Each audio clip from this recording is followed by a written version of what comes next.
Cam, I'll jump in. As you reflect on this second time through here, are you glad you came back and did this? Absolutely.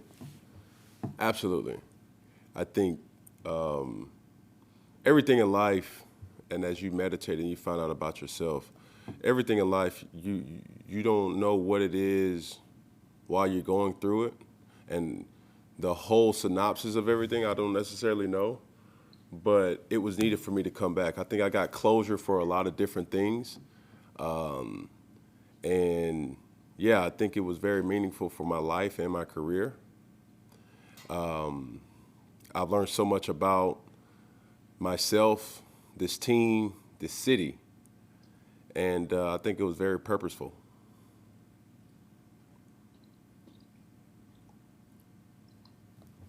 Let's go to Christian Ossert. Dan, what's good, bud? I mean, the answer may not be simple, but the question is, what's next for Cam Newton? I don't know. I don't know. I think I've proved to the people who I need to prove to my worth, my value, and I just have to really, me answering this now, just a day removed from the season. I don't know what that looks like, but I can tell you, do I have a lot of football? Do I want to play? Yeah, but under the right conditions. And that's pretty much what I have to just sit down with my family, my counsel, and just decide. I really enjoy playing the game of football. I really do, still to this day. And the relationships that I've built in this month and a half, since I've been back, it's just been therapeutic for me. But there are sacrifices that has to be made. There were sacrifices that I made that you just really gotta lay everything out on the table and weigh your options, and then make a professional decision, a manly decision that's best suit for you and your family. And in a situation now where you can thrive, because to be honest with you, I'm not in it for no other reasons but to win, not the money. It's not about money to me. It's just about winning. It has always been about winning, but more than ever, it's even more about winning. So that's what it's going to pretty much come down to. Appreciate it. All right, let's go to David Newton, followed by Jonathan Alexander. Hey, Cam, good to see you. What do you feel like you learned the most about yourself in this return? In what regards, though? That's a very loaded and broad question.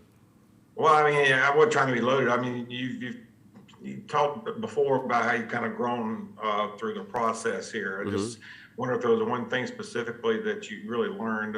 I mean, maybe it's just about willingness to accept the role you accepted with this team. I'm just curious what it was. A lot of people watch, not a lot of people talk. You know what I'm saying? Since my first day, here, a lot of people, watch how you move. They heard about you, but they don't know to what extreme you're like. They see how people react to you, but they don't know the genesis of where it stemmed from. And my intentions have been and will always be pure. Whether you like me, whether you love me, whether you don't like the antics to how I go about things, I've learned from those things. And as a man, that's when you're able to look anybody in their eye and say, bro, this how I am. It ain't no facade, as the culture says now, it's no cap. You know what I mean? That's just organically me. I really love, people. I really love, working to a common goal, and obviously trying to make my impact in a situation where it was one way and leaving it better. That's a community, that's a city, that's a team, that's a locker room, and that's a position room. So, and all success isn't something that you can kind of see on a stat sheet either.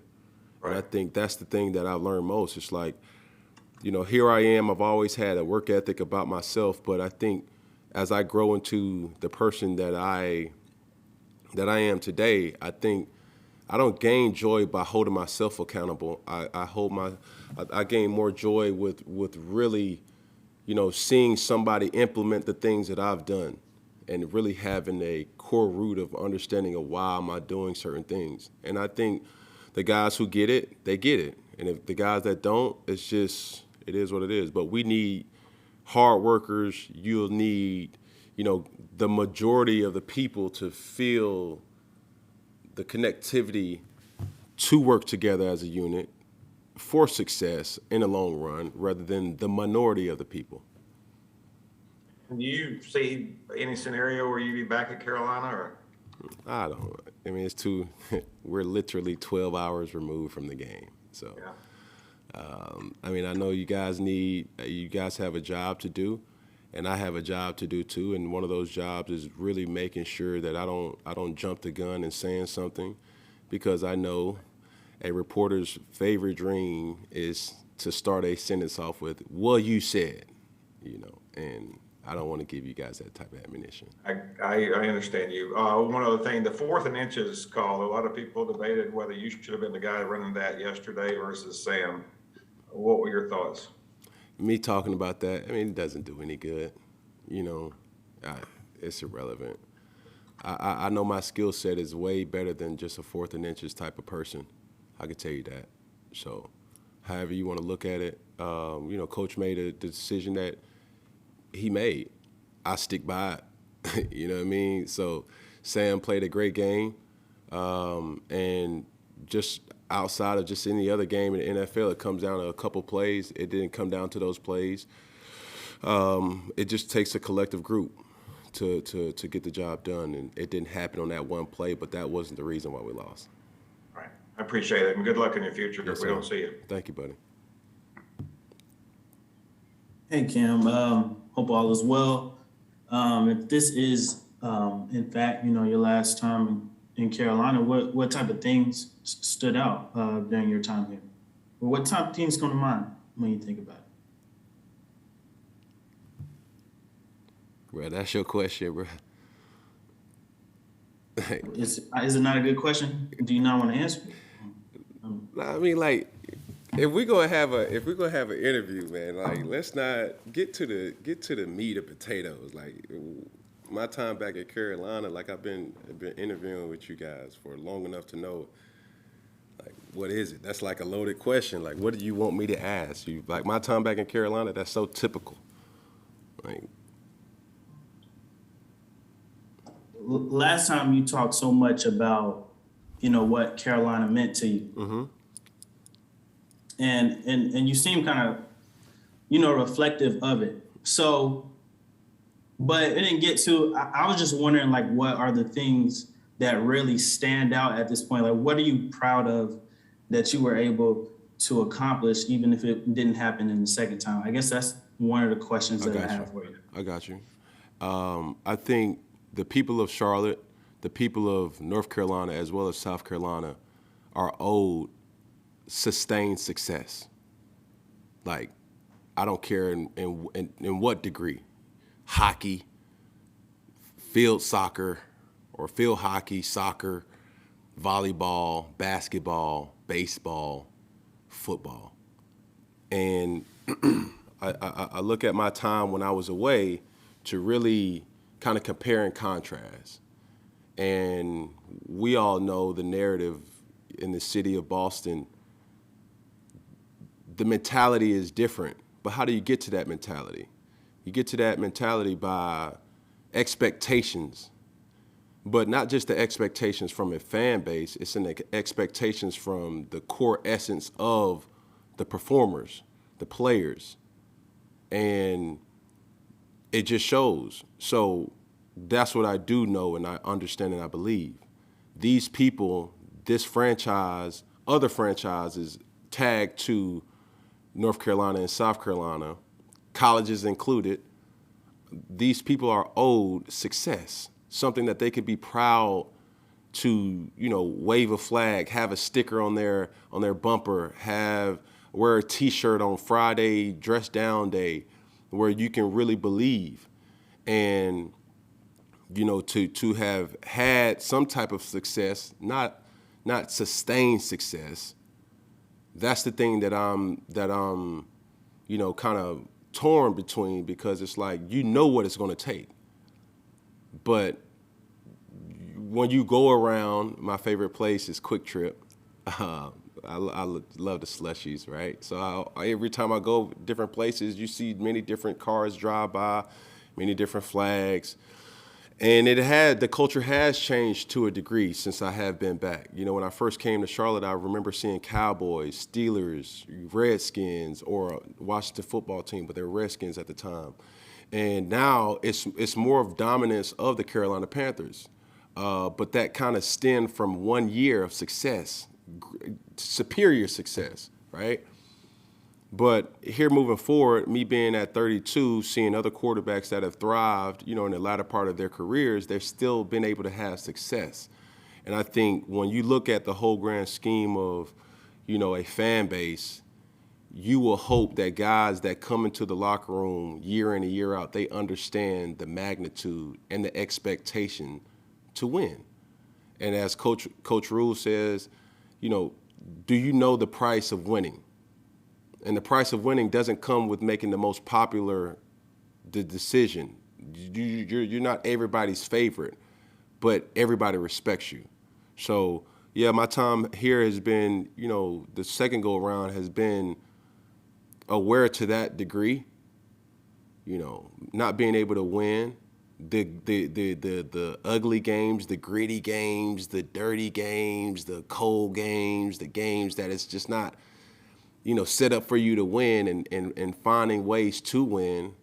That's what this fan base needs. That's what the city needs. That's what the states need. And hopefully, you know, they get it sooner rather than later. All right, let's go to Deshaun Brown, followed by Scott Fowler. Good morning. I wanted to ask really the time and perspective regarding closure, as you mentioned. What closure either did you want coming in or received possibly that you didn't know you needed? It was just on the terms of just everything, you know, from playing, can you still play, relationships that you've built over the years. Was it battered? It's not battered no more.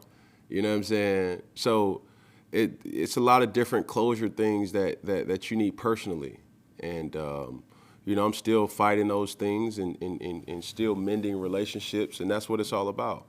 And when you no longer can play a game, when you no longer can work your job, what's the most prized possession that you do have? It's not the accolades.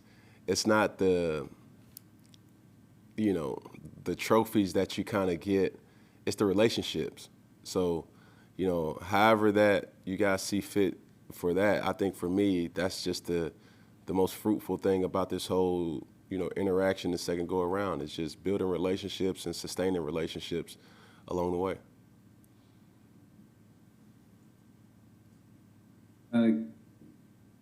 Good morning, Cam. I wanted to ask you, it was really weird to see a healthy Cam Newton on the sideline the last two games.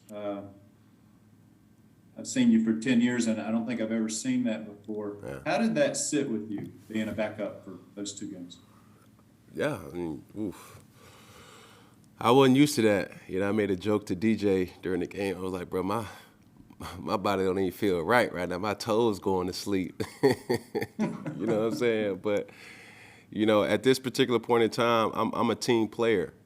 You know, I look at life differently. And to the question earlier, you realize that a lot of people are watching. A lot of people indirectly and directly looks for your validation.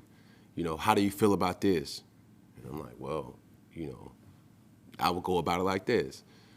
Diffusing fires, you know, off the field, on the field. Like, bro, that's not good habits, bro. Like, let's not create that. You know what I mean? Hey, you know, you really acting like a female, or you acting soft, or you acting this and you acting that. Having those relationships with men to be able to tell them that, okay, listen, you know, being sensitive in times where we all need to kind of bow up.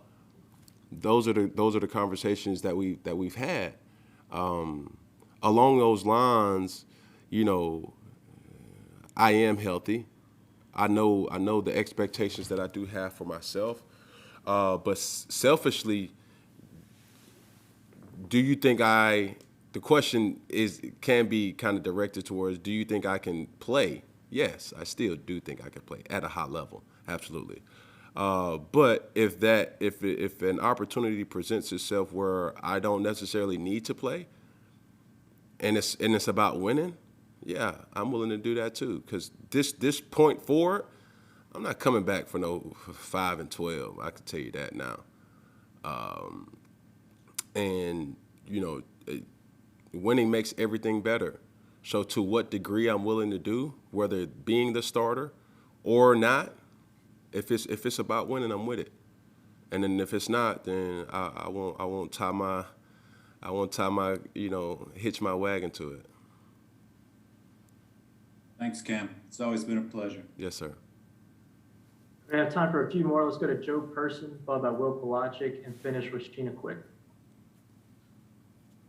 Cam, when you came back, you talked a lot about self-growth and what you gained and or whatever from your time in New England. I wonder kind of what you'll take away from this second stint here in Charlotte. People are always watching. People are always watching. Even the people that you know most, they're always watching. I think it did my heart well to be able to have conversations with people and they see difference. Like, bro, you a man now, you know what I'm saying?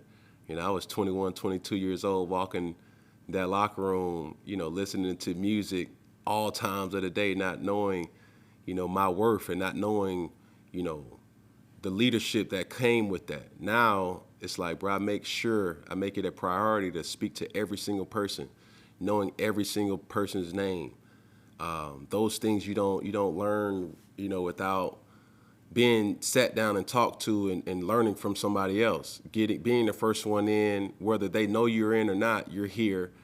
Being, a person of ladder that's to leave. Those type of things and really speaking with validation, not just speaking to speak. So this second go around has been a blessing, and I've learned a lot, not only, about the circumstances, but by myself. And I will take it in my personal life. It'll make me a better person. It'll make me a better father. It'll make me a better brother. It'll make me a better friend. It'll make me a better businessman. So, yeah. Thanks, Cam. Look forward to seeing you down the road. Yes, sir. Cam, how do you feel like you've positioned yourself going into free agency? And do you feel like the experience here was one that put you in a better position than you were after leaving New England? I don't look at it like that. I look at it like I still control the narrative as I once did. I think this opportunity, was so enlightening and enchanting to me that, it was I wanted to do it, and doing it all over again. Not a lot of athletes, not a lot of people had this opportunity to start somewhere and be able to come back and, have an opportunity. So no matter how you look at it, I think that's the unfairness of what we do. It's just like it's always compared to, wins and losses, but that's the most important thing. Nobody cares about other things. Like those backstories is, what it is, but did you win? Unfortunately, we didn't, but, that still doesn't detract all the steam that we've had here moving forward. But, nevertheless, it's been something that I know going on the off season where I am a free agent. This is no new feeling for me. I just have time to wait. Like I'm healthy. I know what I can do. I know what my worth is. And, I've played this game long enough to have some sustainability financially, physically. And, when it's all said and done, man, whether it's waking up at 5 to work out, to take my kids to school and daycare, or it's waking up at 5 to get a head start on the game plan, I'll be ready to rock and roll either way. And what was the best nickname you gave out to one of your teammates in this second iteration? We had late additions. We had Stuart Little. We had Hallelujah. We had Ebenisha, Lanisha. Man, we had a lot of them, and they're just ongoing day by day. So it's a lifestyle. It's really, I feel like that dude with And One that was on the mic that was just giving out nicknames left and right. People look forward to it. And the thing that makes it worse for the nicknamee, if you hate it, I love it. So that's why I'm calling you it. You know what I'm saying? So, yeah. Appreciate it, man. Good morning, Cam. Good morning. As you mentioned earlier, you saw a culture shift during your tenure with the Panthers. You've been around for lows, you've been around for the highs.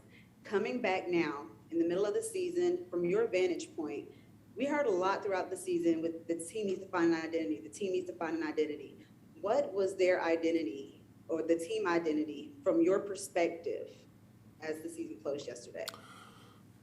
Being honest, I don't think a lot of guys really bought into it.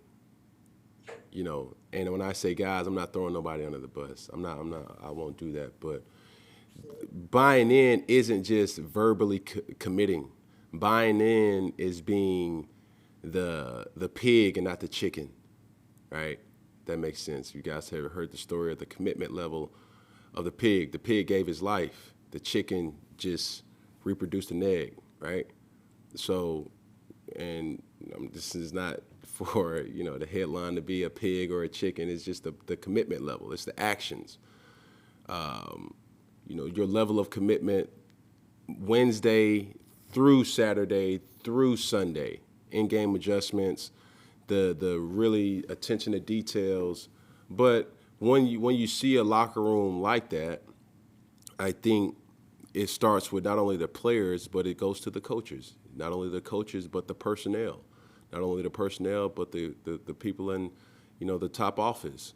So it's a trickle effect, and it was guys did do it, and you saw it in their play, but consistently that wasn't it. And I'm one of those guys. It was like, yeah, but we need to do it. But when you really remove all type of doubt and say, like, this is how we're going to rock and roll and do it, it was a thing of beauty.